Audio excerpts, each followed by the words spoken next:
turn that down. Welcome back to the Constitutionals Podcast.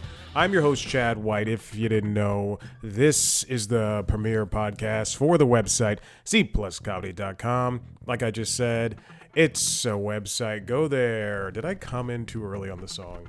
You know what? There's a part of me that thinks I did, and there's another part of me that thinks I did not. And we're just going to have to deal with me coming in maybe, possibly a couple seconds too early. Usually I do it by feel. You know how old disc jockeys, they can do perfect intros into songs. They have Boston by Amanda. Amanda by Boston. Or Boston by Amanda. This is a new band. They do it's a Boston cover band called Amanda, and they only do the songs that are about women. So it's at least 2 songs. And the disc jockeys, they would, talk over the instrumental part, the 30 seconds, doing the wind up, the play up to the song. And coming in at number 1 on the charts, we've got Amanda by Boston. And then all of a sudden, when the guitar starts and rolls in, or when the vocals roll in, then boom, that's how the song starts, and they stop talking. Hey, this is great. It's a middle of the week episode with the new upload schedule for interviews. So it's going to be a busy month. And first things first, we've got a brand hot, new, spanking interview with comedian Chris Martin. Chris Martin is a comedian, and he, with Blonde Medicine, is releasing a brand new album called Above Ground Comedian. That'll be coming out on February 23rd, the day of this record. I will not say that out loud. The day that this releases is the 21st. I'm recording in advance, baby, just like I did this interview in advance. It's the sophomore, the second full-length album from Chris Martin. Why am I talking like that? I talk about radio shock jocks and disc jockeys for 2 seconds, or 3 minutes rather, and now I'm talking like an idiot. Chris Martin's sophomore second full-length album, Above Ground Comedian, is available everywhere. You can listen to it, and this guy, he's a funny guy. He talks about veganism. He talks about his marriage. He talks about being in America as a British person. And he's nice. We had a wonderful conversation. His child was nearby. He also has a small dog and a wife. Things I've mentioned. Chris is, our conversation spanned everything, including his time at the Late Late Show with James Corden, where he wrote and he performed some stand-up. He's toured all over the world, UK, Australia, New Zealand, other parts of the world, I assume.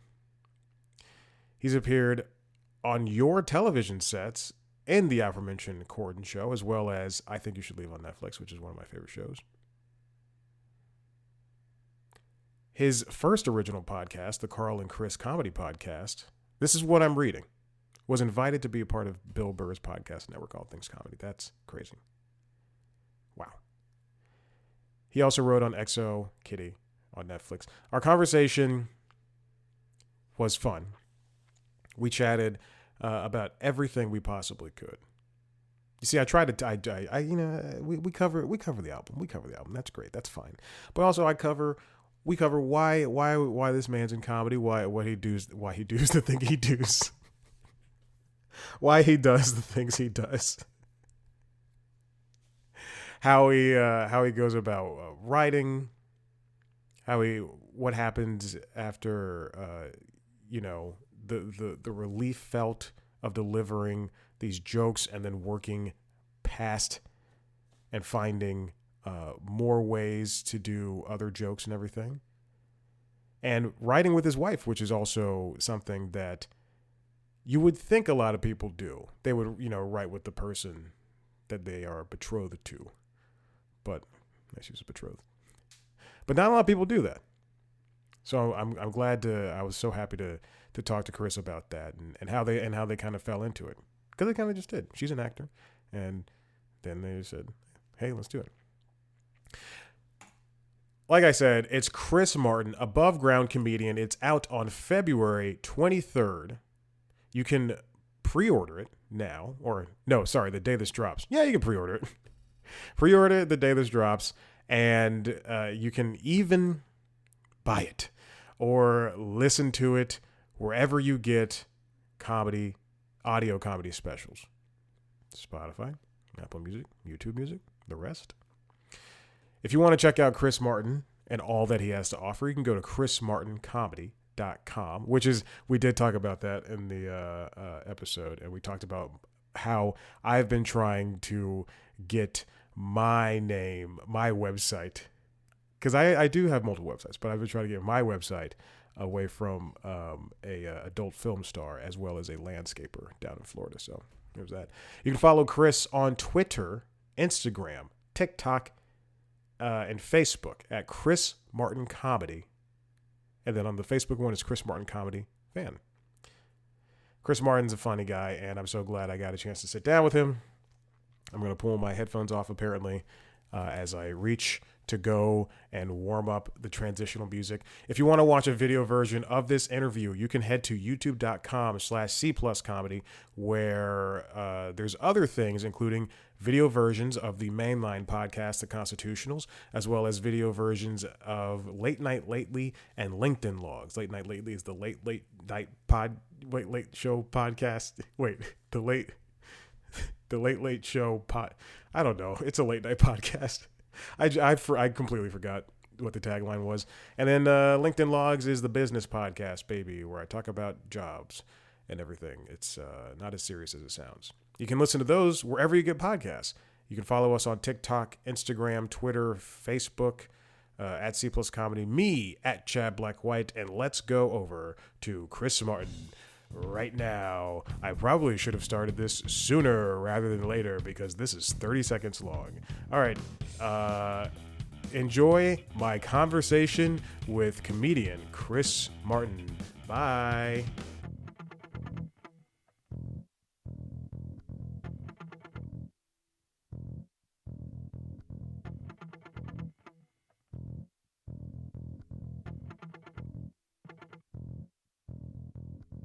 Well, I just want to say congratulations also on this new album. That's fantastic that you're able to put this out. Oh, thanks, man. Yeah.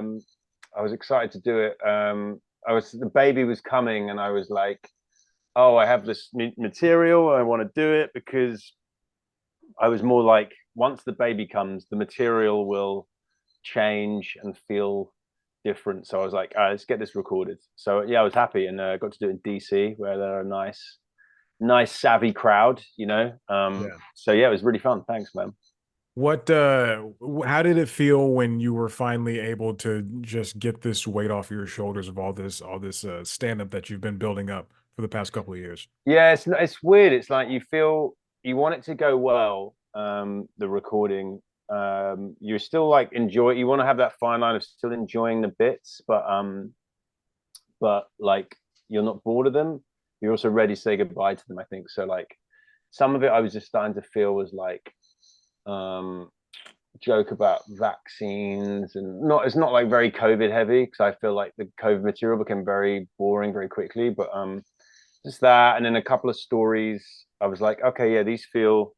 I've enjoyed telling them, but I have to say, you got to say goodbye to your babies sometimes. Not your actual baby, not my baby. I have to can never say goodbye. I can say goodbye, but I have to return to him if I want to be a good dad.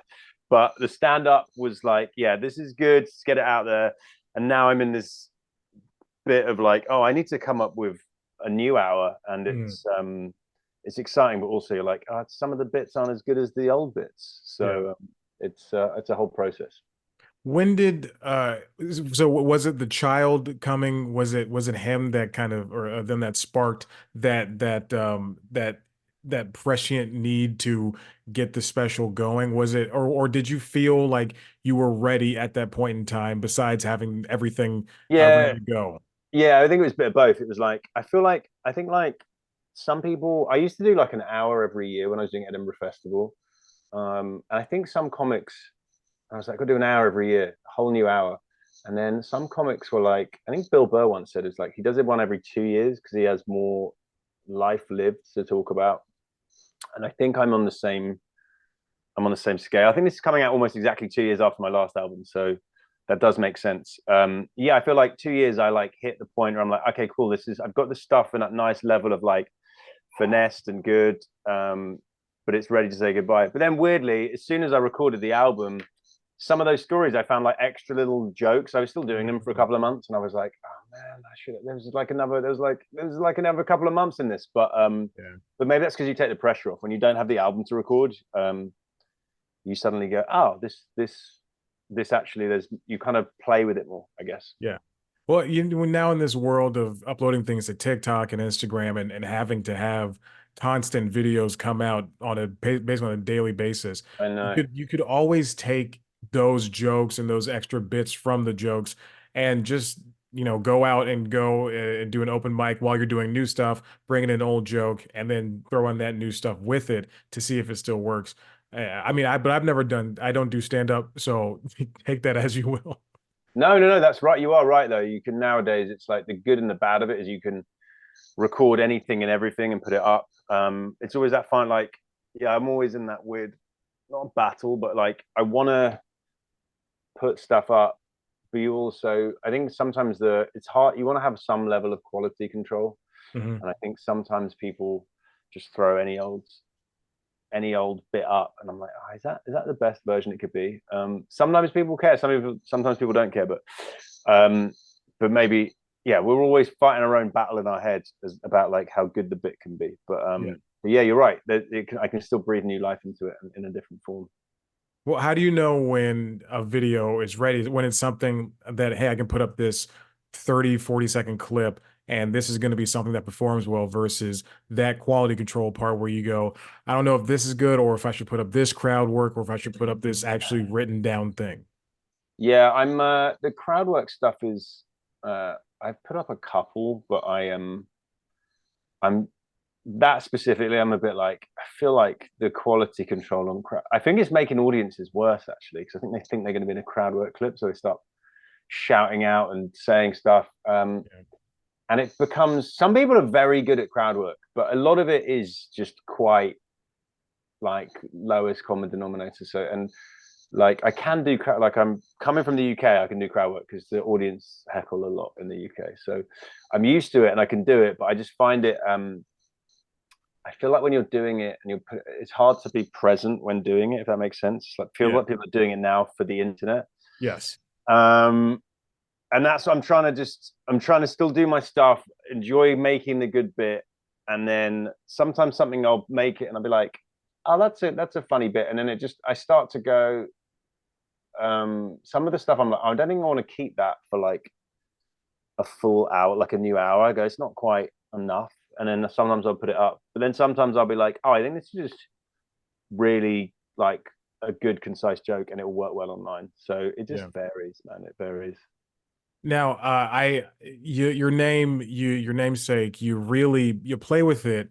In the press release, you play with it. In some clips I've seen, you play with it.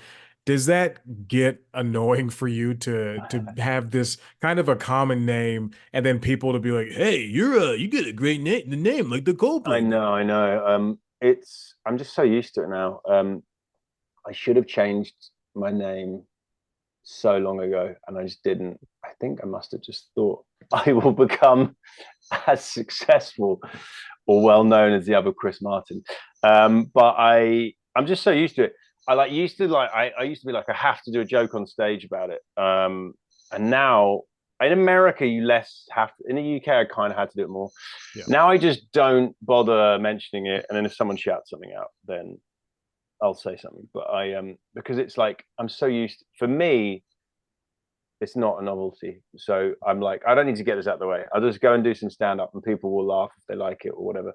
And then if someone is really that concerned about my name, they'll normally shout something out. Yeah. So yeah, it's fine. It's my own fault. I have no one else to blame but myself. I could have, but actually, I was going to use my middle name, Chris John Martin, and then turns out the guy in Coldplay's middle name, one of his middle names, also John. So Jesus. can't get away from it, man. Yeah. There's a yeah, I'm in a similar boat, except you know, with me being in the media, this other guy, his name is Chad White. He's a porn star. He's an adult film star, and it is so, and he's white, and it's so funny to, you know, if someone Googles me, it's either going to be him, or there's a guy in Florida who has a big, I think, landscaping business. So we're all like fighting over the same Chad White URL every single year. That's very. So you just hang on. Just chadwhite.com is what you're going for. Yeah, that's what I really want to buy, that URL. I think that'd be very great for me. I used to. Is there like a very? Could you be like the real chadwhite.com or something like that? Like Yeah, I have my the first middle best Chad initial. White. Oh, you've got your first middle initial. Okay, fine. Yeah, That is. I sure. Yeah, most people must have this battle now. Back in the day, it didn't really matter, but now there's like websites to battle over. yeah. And then I used to have Chris Martin comedy. I could never get Chris Martin comedy.com for years because there was a guy, an open micer in America when I was in the UK, like an old dude called Chris Martin. And then I assume he stopped doing comedy. I hope that's why he doesn't have. I hope that's the reason. It's the more nicer. He was kind of old, so hopefully he's still alive and well. But he eventually became available, and another comedian on his podcast, when we looked it up, it was available. He bought it for me. But now he owns my website now, the chrismartincomedy.com. So I have to like he keeps renewing it for me, which is very nice. Tom Tran. Um, but yeah, it's a whole thing, man. Chad White, you can't. I feel like you're the. I don't know the other ones, but you're definitely the best one. I'm saying it right now. Well, thank you. Wait until you see this guy's videos, then you're gonna turn that tide. I really okay. I'll email you afterwards and be like, I retract my comment. You're now number two. Now, you said you were in the UK, and obviously I hear it in your voice. When did you decide to make the jump over to America? It was seven. It's 7 years ago actually. It's going so quick, man. COVID and it feels it's so weird how time goes really quickly. 7 years ago, me and my wife were like, let's do it. Like always wanted to. We write together for TV, and she acts and wanted to do more acting opportunities out here. So we wanted to like not be cold for a bit. So that's why I moved to Los Angeles. So yeah, that was 7 years ago, and now we have a small dog and technically an American baby. Our baby's not officially British yet, even though we're both British. So if he calls it soccer, I'm going to leave him on someone's doorstep. That's my one. What are you gonna do if that child adopts a Californian accent as opposed to what you guys have? I don't know what I think he's going to have. One of those weird. I feel like depending on who he talks to, he'll change it. Which maybe is quite useful actually. He'll be like, "Yo, man," if he's speaking to like that was my American accent. If he's speaking to some Cali person, then he speaks to us, he might be like, "Hello, father, how are you?" I hope he doesn't feel like that. He sounds like a creepy kid who'd haunt you in a movie. So hopefully he Right. sounds a bit more regular British than that. I also watched your stand up on the Late Late Show with James Oh yeah, Corden. yeah. What was that? That's it. That I know it's kind of gone by the wayside now. People appearing on late night shows and that being the big break, but I think that's still a huge, humongous step for people in the comedy world and even for bands to perform on these late night shows. How was that for you? What was the process of that like? Oh, it was really great actually. To be on it, yeah, it's one of those things I've always wanted to be on, like a late night show, and so I was really happy to be on it. But it was weird because it coincided with me. I ended up writing on the show for the last 6 months of the show, so I was one of the writers, um, which did help because then I could show that I could like walk into the booker's office and be like, "Watch my stand up." Yeah. But it was great, except when I filmed it, like I've done other TV stuff before, but that I was really nervous because if I like tanked, I had to like go and look everyone in the eye at work for the next like 2 months. I think it was. It was 2 months after the show. So I was like super nervous. I was like, I knew the stuff. I knew the crowd's good. James is great. He'd always like be very generous and get the audience to like really like because it's kind of weird. It's like you film at like 5 in the afternoon. It's like Yeah. no one's drunk. So it's like, guys, just, it's weird to watch comedy, but get up in the so fair play to him for that. And then I was like, I was just like suddenly backstage going, oh, I need this to go. This has to go well. Otherwise, how can people almost have to like people have that thing where they're like, well, it was pretty good. And I was like, no. So luckily the crowd were nice and the set went well. And yeah, it was brilliant. Colin Farrell was on, who my wife was very excited was on. A bit too excited actually. Yeah. She said to him, "Congratulations" when she walked past him on not on just on being a handsome man.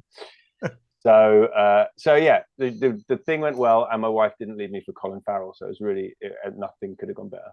Yeah, but the temptation was there. She was ready to go. If he responded, if he said something like that, she would have hop shipped immediately. Oh right, okay. Now you put it in a new perspective, Chad. All right. I should be tracking my wife's phone, is what you're saying. Okay, I'll be doing that. I'll be to be honest though, if she left me for Colin Farrell, I wouldn't even be annoyed. I'd be like, correct. That's the correct decision. That's right. What did you steal anything from the set or the offices when you left the show when the show ended? Oh, you're back. Sorry, you froze for like 10 seconds after I said correct, I think it was. I don't know what your next question was. All right. Okay, well, here's the question. Did you steal anything from the Late Late Show when the show ended?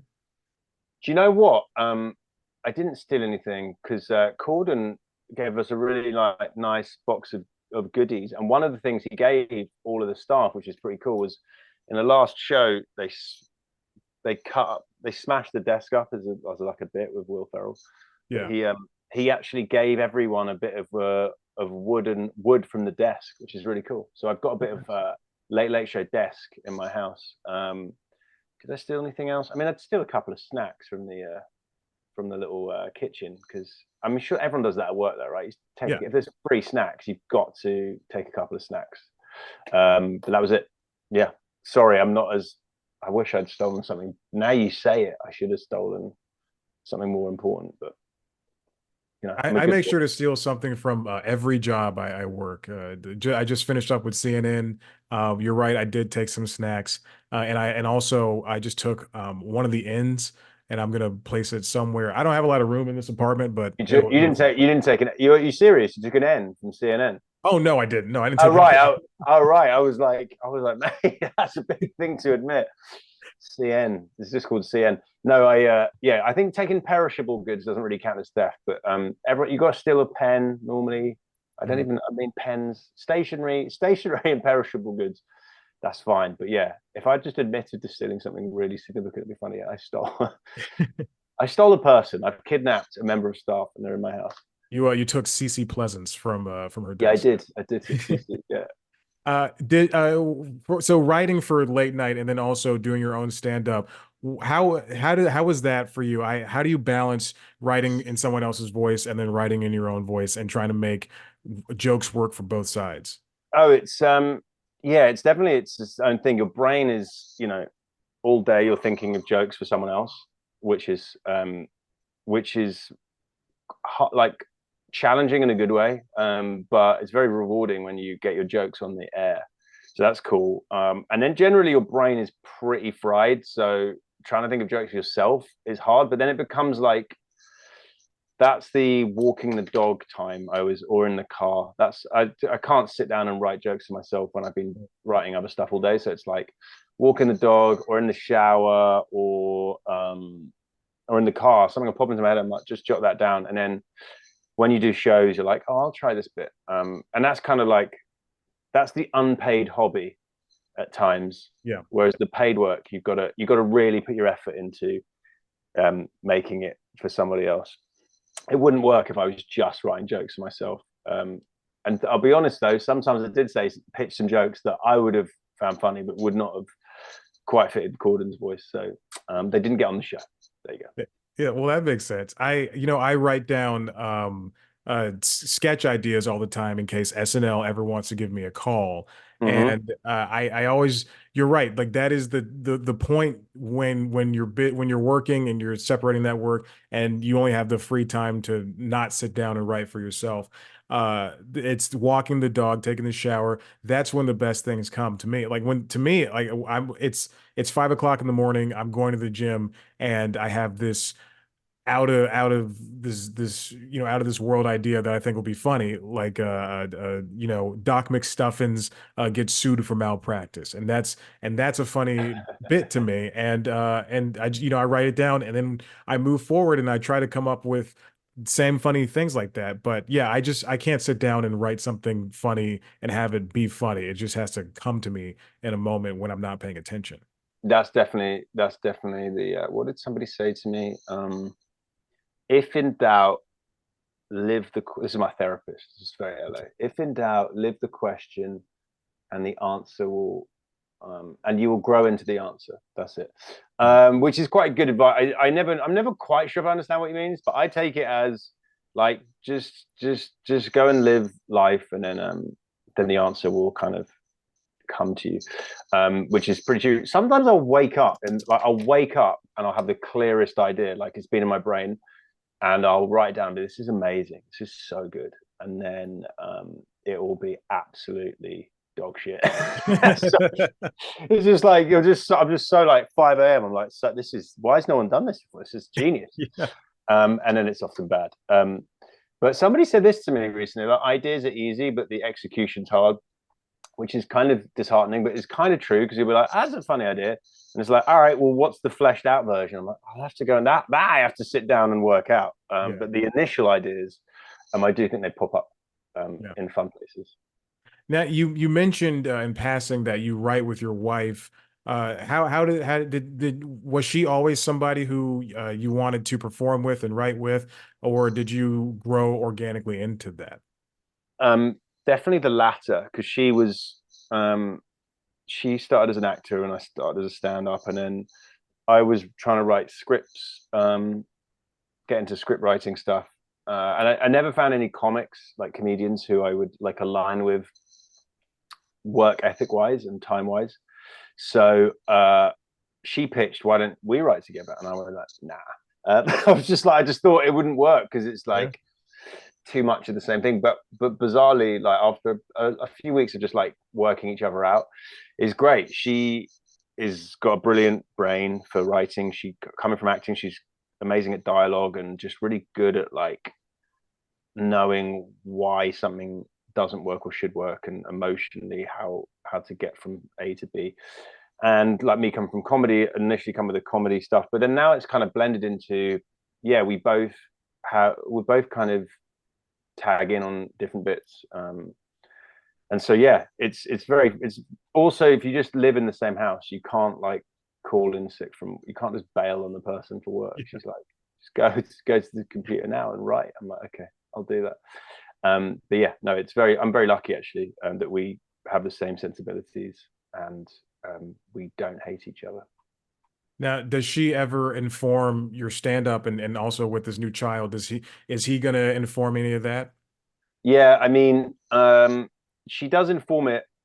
There's a little bit in the album, but I try to not do too much. Like, it's annoying when my wife does this, because it feels a bit old fashioned. That, and really a lot of the stuff, I'm like, I'm almost like, I think when you just like slag someone else off who can't really answer themselves, it's like, I don't know, I feel like it's one-sided argument.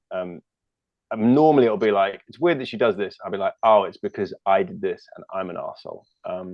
So she does help inform it, but I try to avoid it being, my wife's annoying. But pardon me, because thank you. Because I'm fully aware that I'm quite a difficult person to live with sometimes. So that's generally what happens with that stuff. And then the baby is, I'm in this battle of like not wanting to just write about a baby, because Right. I knew before I had a baby, people just talk about their baby all the time. It gets quite one note. But then on the flip side, I'm like, well, my life is just looking after a baby and doing stand up at the moment, and a bit of writing.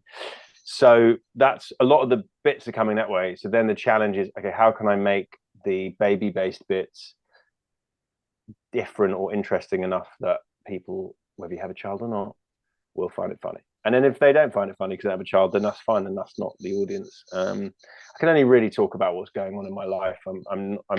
I used to try and just do general observations, but I kind of found that I got a bit bored of that, and I think it's more interesting when someone says, I do this, I am doing this, and then people laugh because they recognize that they might share similar things, or how ridiculous a person I am. I like that. When being here and having been here for so long and doing stand up here and it being successful, when you were in the UK and working and doing the scene there, had or when you and then you came here, what were the differences that you saw when you landed here and were they surprising to you? Were they jarring? Did you feel like you fit in or did you not fit in at all? No, it definitely took a little while to get the vibe of what Americans laugh at. I think John Oliver told Ronnie Cheng, who then told me it takes 2 years to like really figure it out. And that's almost, I think that was about right. That like you could still like the stuff that was universal would transfer. But when you really start to understand what people in this country, when you live amongst Americans, you start to be like, okay, I think this is what you guys care about or don't care about. So yeah, that was a big thing. It's hard to even like describe it. It's more like you just have to like, you just kind of get a feel the vibe, which is not that helpful if someone wants a complete shortcut to how to be successful in America. But that was the case. Generally, the American audiences are a bit more excited to have a good time and laugh at stand up. I feel like they're like, oh, I have comedy. This is going to be fun. Whereas the UK, people are like, comedy, this better not be shit, is like what they think. Genuinely, I wish that wasn't true, but it is true.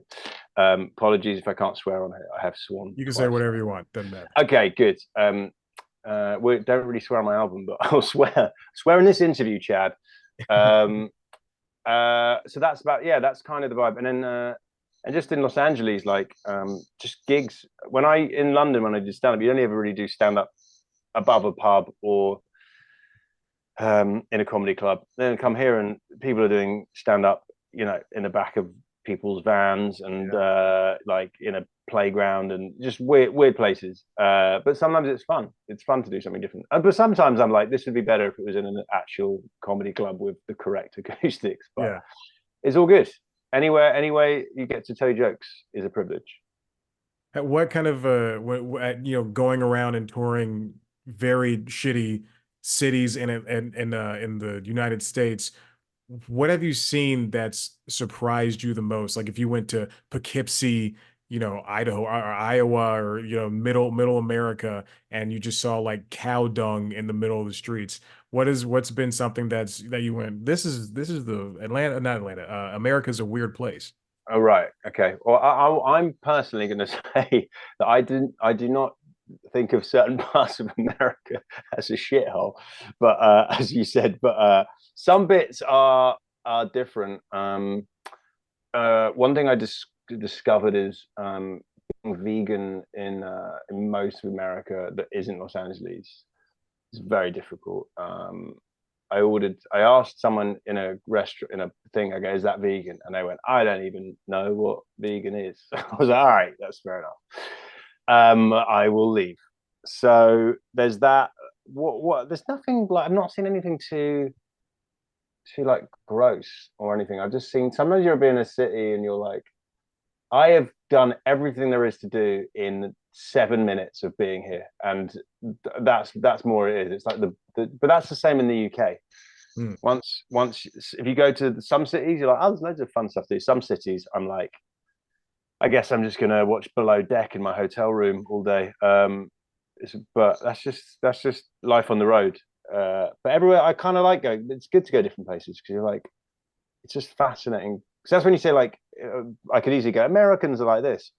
It's very difficult because Americans are all different. Each state is different. Each vibe is different. So yeah, I'm always learning, and I'm always happy to learn. What's it like being a vegan and touring and being in that instance where is this vegan and they're like, I don't know, like how do you? I mean, the simplest and easiest question would be, what do you eat? Like, especially I if know it's a lot of fries. A lot of fries. I eat a lot of fries on the road. Fries, and then normally you can get like it sounds like quite bleak actually. Now, if you go to a place that's not very vegan friendly, you can have oatmeal for breakfast. You can then have fries for lunch and fries for dinner. That's basically it. Because then every salad's got cheese on it. You have to do a lot of can you take all the fun stuff out of that item? Right. I have that with none of the fun. I was in Canada. I know this is not America, but I was in Canada and I was in a restaurant looking for something vegan to eat, and there wasn't much. So I said, "Can I have the pizza, the vegetable pizza, but with no cheese?" And the woman went, "I don't even know how that would work." And I went, "What do you mean?" I go, "You know, like how the pizza goes like base, tomato, cheese, just don't add the cheese." And then she went, how are the toppings going to stay on? And I'm like, "How are you carrying the pizza? Gravity is what works." And then at the end of the meal, she was just like, I'd like blown her mind. I was like a magician. She was just like, "I can't believe you pulled it off." And I was like, "I didn't pull off anything. You need to get out of this restaurant and look into the world." But maybe that's a Canadian thing. So I feel like I'm safe to say that Canadian, but she'd never heard of a pizza with no cheese, which made me laugh.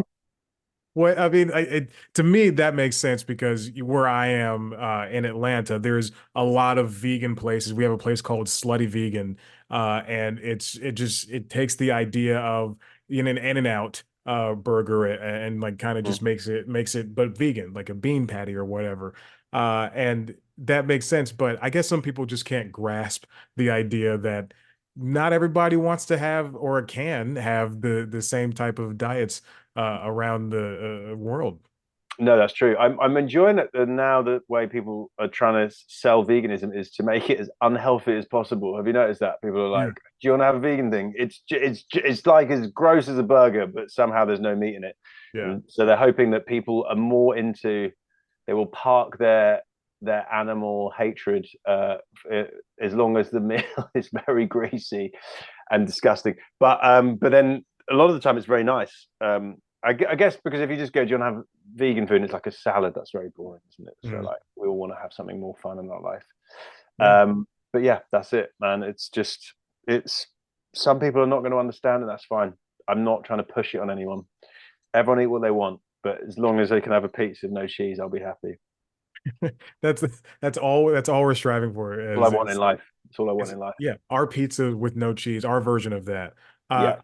Chris, I want to thank you for coming down, just sitting down and talking. I came down from my bedroom to here. I came across. There was no incline involved. Yeah. Yeah. Well, same here. You and I, we're both the same kind of poor. Thanks, man. And this has been fantastic. It's Above Ground Comedian. It's February. It's gonna be great. I'm excited to listen to it. And you're a very funny guy. And congratulations on this release. Thanks, Chad. Lovely to chat to you, mate. And I'm a big fan of the tiger artwork you've got on your living room. So I don't know if people are going to be watching this, but that is very cool. Did you paint that yourself? No, I bought it at a antique shop. Oh, cool. I like that. It's big and yeah, I've got art envy. So well done. Yeah, it's fantastic. It's one of my favorite things in this entire apartment. So favorite. You haven't even put it on the wall yet, but it does. Is that on the wall? Is it hanging on the wall? No, it's leaning against my my typewriter right here. So I thought that was like a cool way to put it up. But I definitely do think about hanging it all the time. I made that's on the list of things that you'll do in like 3 years time. Hanging a picture up is like down the priority list, but it's brilliant. Put it up, mate. That's all I'm saying. Okay, you think higher or this exact height? I can't see the full scale of your wall, but it's a big piece, so it looks big anyway. If it's big, it should be of a decent height, I think. Okay. That's my limited art knowledge right there. You know what? I'll take it, and I'll take that in consideration. And I have some command strips. I'll even measure it right now. Yeah. That's it, mate. Good. I'm glad I've inspired you. Thanks, Chad. Have a good one, mate. Cheers. You as well. Take it easy. Bye. Yeah.